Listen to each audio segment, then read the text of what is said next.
నమస్తే BCN news కి స్వాగతం. నా పేరు నీలిమ. ముందుగా ముఖ్యాంశాలు.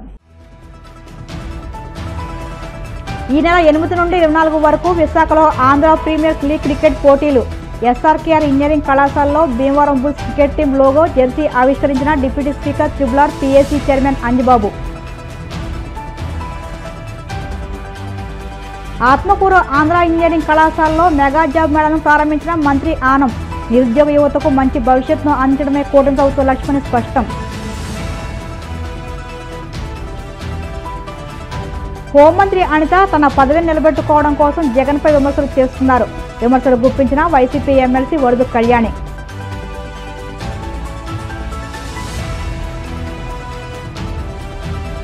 తిరుమల శ్రీవారిని దర్శించుకున్న పలువురు సినీ ప్రముఖులు. ఆలయ మర్యాదలతో స్వాగతం పలికిన అధికారులు. Andhra premier league APL Bhimavaram bulls cricket team లోగోను జెర్సీను పశ్చిమ గోదావరి జిల్లా భీమవరం ఎస్ఆర్కేఆర్ ఇంజనీరింగ్ కళాశాలలో శాసనసభ deputy speaker Undi MLA Kanumuru Raghuramakrishnaraju, Andhra Pradesh public accounts committee chairman Bhimavaram MLA Pulaparthi Ramanjaneyulu చేతుల మీదుగా ఆవిష్కరించారు. ఈ సందర్భంగా రఘురామకృష్ణరాజు, పులపర్తి రామంజనేయులు మాట్లాడుతూ భీమవరం బుల్స్ టీం విజయం సాధించి కప్పుతో భీమవరం రావాలని ఆకాంక్షను వెలిబుచ్చారు. భీమవరం పేరు పెట్టినందుకు భీమవరం ఖ్యాతి నిలిచేలా క్రీడాకారులు కూడా కష్టపడి ఆడాలని కోరారు. మన ప్రాంత క్రీడా అభిమానులందరూ క్రీడాకారులకు మంచి ప్రోత్సాహాన్ని అందించాలని కోరారు. ఈ నెల 8 నుండి 24 వరకు విశాఖపట్నంలో 7 టీమ్స్తో Andhra premier league cricket match జరుగుతాయని పేర్కొన్నారు. ఈ సందర్భంగా ఇంజనీరింగ్ కళాశాల యాజమాన్యం తరపున కెప్టెన్ నితీష్ కుమార్ రెడ్డి, మునీష్ వర్మ, హేమంత్ కుమార్లను ఘనంగా సత్కరించారు. ఖచ్చితంగా కప్పు సాధించాలి, కప్పు సాధిస్తారనే ఆశతో నమ్మకంతో ఉన్నాం. మన భీమవరం పట్టణం అన్ని రంగాల్లో కూడా ముందుంటుంది. ఈ రంగంలో కూడా ముందు ఉండి కప్పు సాధించాలని ఈ వైజాగ్లో జరిగే ఈ 8వ తారీఖు నుంచి 24వ తారీఖు వరకు జరిగే టోర్నమెంట్స్లో విజయం సాధించి వస్తారని, విజయం సాధించిన తర్వాత ఆ విజయోత్సవం మళ్ళా ఇక్కడే చేసుకుంటామని చెప్పి తెలియజేస్తున్నాను. మీరందరూ కూడా సపోర్ట్ చేయండి. ఖచ్చితంగా విజయం అనే పేరులోనే చాలా పవర్ ఉంది. ఇప్పుడు ఆ భీమవరం బుల్ ఆ లోగో కూడా వీళ్ళ థీమ్ సాంగ్ అని బుల్ వస్తున్న ఆ విధానం అది చూసిన తర్వాత ఖచ్చితంగా మనం విజయం సాధిస్తాం అన్న ఒక పాజిటివ్ మూమెంటం అయితే వచ్చింది. రేపు జరగబోయే ఏపీఎల్లో మన నితీష్ కుమార్ రెడ్డి గారి సారథ్యంలో రితేష్ కానీ, మునీష్, హేమంత్ మన కోడవెల్లి స్వగ్రామం, మునీష్ కూడా మన ప్రాంతం వ్యక్తే. ఖచ్చితంగా రేపు 8వ తారీఖు ప్రారంభం అయిన తర్వాత ప్రతిరోజు మనం అంటే మన వాళ్ళు ఆడిన మ్యాచ్లో టోటల్గా మనం ఎంకరేజ్ చేసి మళ్ళీ ఖచ్చితంగా ఫైనల్స్కి మనం వెళ్తాం. కప్పు సాధించే దిశగా అందరూ కృషి చేయాలని, ఇప్పుడు ఉన్నదానికి 10ంతలు ఉత్సాహంతో భీమవరం బుల్స్ విజయోత్సవం భీమవరంలో అత్యంత వైభవంగా జరుపుకుందాం. ఎందుకంటే ఇవాళ భారతదేశంలో క్రికెట్ అంటే దానికి మించిన ఆట లేదు. అంటే అభిమానులు క్రికెట్కి అంతమంది ఉన్నారు. ఎంతమంది ఉన్నప్పటికీ కూడా భీమవరంలో ఉన్నంత క్రికెట్ అంటే ఉన్న అది అభిమానం కావచ్చు, మరేదైనా మీ మనసుకే తెలుసు, నా మనసుకే తెలుసు. భీమవరంలో ఉన్నంత క్రికెట్ క్రేజ్ భారతదేశంలో మరి పట్టణాల్లో అయితే ఇంకెక్కడా లేదు. అటువంటి భీమవరం బుల్స్ని మనందరూ ఎంకరేజ్ చేసి, మన నితీష్ కుమార్ తన గురించి చాలా ఇంతకు మునుపు విన్నా, ఇవాళ ప్రత్యక్షంగా చూసా. ఎంత ఎదిగినా ఒదిగి ఉండే స్వభావం అన్నది ఆటగాడికి చాలా అవసరం. అటువంటి విశిష్ట వ్యక్తిత్వం ఉంది కాబట్టి ఖచ్చితంగా అతని సారథ్యంలో మనం విజయం సాధించాలని మనస్ఫూర్తిగా కోరుకుంటూ all the best to Bhimavaram bulls. under the leadership of మెట్ట ప్రాంత నిరుద్యోగ యువతకు మంచి భవిష్యత్తును అందించి ఈ ప్రాంత సమగ్ర అభివృద్ధికి బాటలు వేయడమే లక్ష్యంగా మెగా జాబ్ మేళా నిర్వహించామని మంత్రి ఆనం రామనారాయణ రెడ్డి తెలిపారు. రాష్ట్ర స్కిల్ డెవలప్మెంట్ కార్పొరేషన్ ఆధ్వర్యంలో నంద్యాల జిల్లా ఆత్మకూరు ఆంధ్ర ఇంజనీరింగ్ కళాశాలలో మంత్రి ఆనం సారథ్యంలో మెగా జాబ్ మేళాను అట్టహాసంగా నిర్వహించారు. తొలుత మంత్రి ఆనం రామనారాయణ రెడ్డి, రాష్ట్ర ప్రభుత్వ సలహాదారు గుండ్రా సతీష్ రెడ్డి, జిల్లా కలెక్టర్ ఆనంద్ జ్యోతి ప్రజ్వలనలతో జాబ్ మేళాను ప్రారంభించారు. ఈ సందర్భంగా మంత్రి ఆనం మాట్లాడుతూ కంపెనీల చుట్టూ తిరగడం కాకుండా కంపెనీలే మనం ముందుకొచ్చి ఉద్యోగాలు ఇచ్చేలా మెగా జాబ్ మేళాకు శ్రీకారం చుట్టామని, ఇంతటి గొప్ప సువర్ణావకాశాన్ని నిరుద్యోగ యువత అందరూ సద్వినియోగం చేసుకోవాలని కోరారు. ఏ ప్రయాసాలు కూడా మమ్మల్ని అలసటకు గురి చేయట్లేదు. ఎందుకంటే రేపటి తరానికి ఒక మంచి మార్గాన్ని, ఒక మంచి భవిష్యత్తుని ఇచ్చేటువంటి ఈ వ్యవస్థని మేము కూడా భాగస్వాములమై పనిచేస్తున్నామనేటువంటి ఒక నమ్మకం, విశ్వాసం మాలో ఉంది. అందుకని అధికార యంత్రాంగంతో కూటమి నాయకుల్ని కూడా సమన్వయం చేసి ఒక ఆర్గనైజింగ్ కమిటీగా ఏర్పాటు చేసి ప్రతిదీ కూడా వీరందరూ కలిసి నిర్ణయం తీసుకొని చేసేటట్లే ఏర్పాటు చేయడం జరిగింది.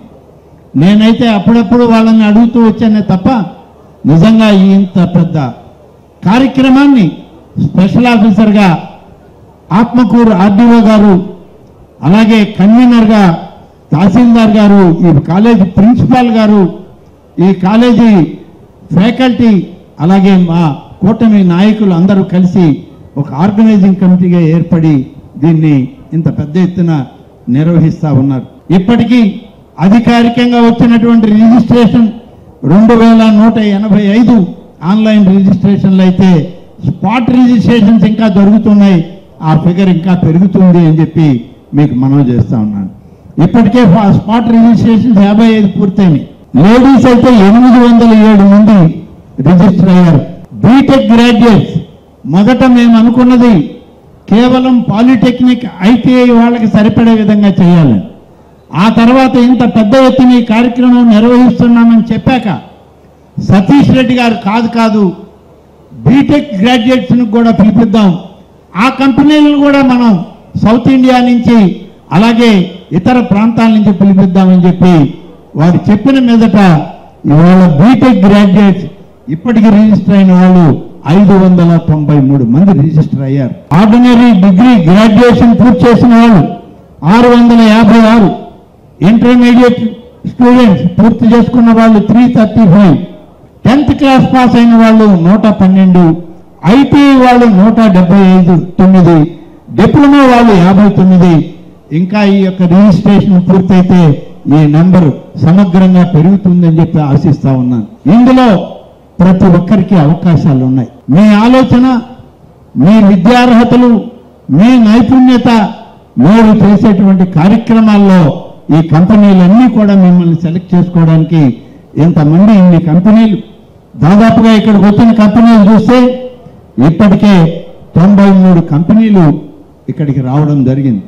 93 కంపెనీలు ఒక్క దగ్గరకు వచ్చి ఇంత పెద్ద మెగా జాబ్ మేళా చేయడం అనేది నెల్లూరు జిల్లా చరిత్రలో ఆత్మకూరుదే పైచేయి అని చెప్పి నేను మీకు మనవి చేస్తున్నాను.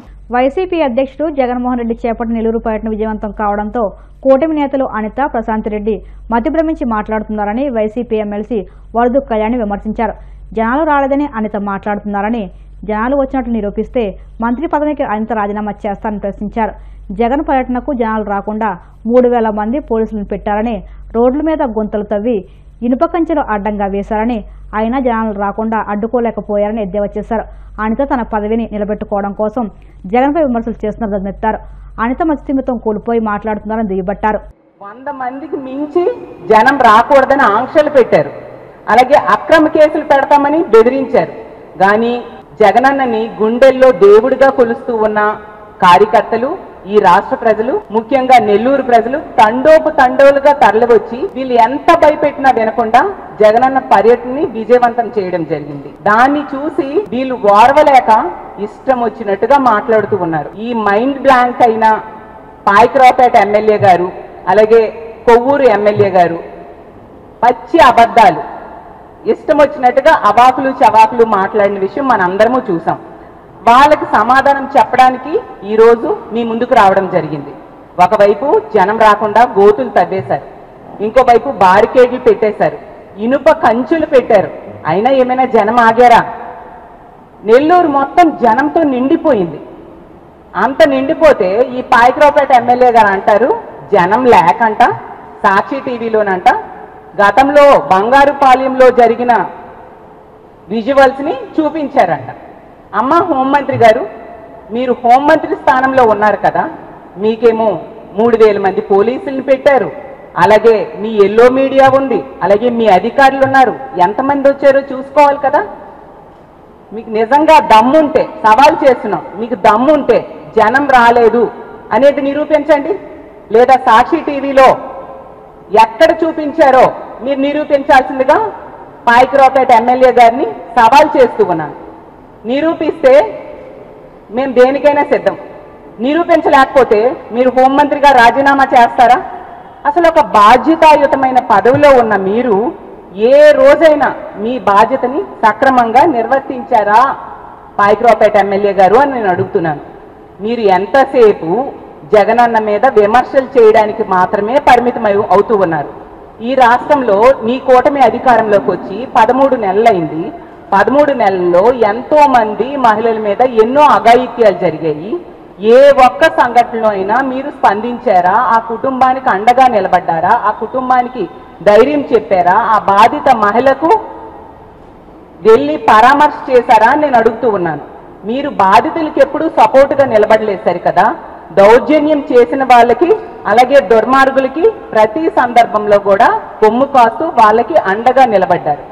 మీరు చేసిన వ్యాఖ్యలు ఎంతసేపు కూడా ప్రతిపక్ష నేత అయిన జగన్మోహన్ రెడ్డి గారిని ఉద్దేశించి ఇష్టం వచ్చినట్టుగా సంస్కారహీనంగా మాట్లాడిన మాటలు చూసి ఈ రాష్ట్ర ప్రజలు నిజంగా సిగ్గుతో తలదించుకుంటున్నారు. మీ పోలీస్ శాఖని మీరు దిగజార్చుతూ ఉన్నారు. దాని పరువుని, పోలీసు శాఖ పరువుని మీరు దిగజార్చుతూ ఉండే పరిస్థితి ప్రతి సందర్భంలో కూడా కనిపిస్తూ ఉంది. సమయం సందర్భం లేదు.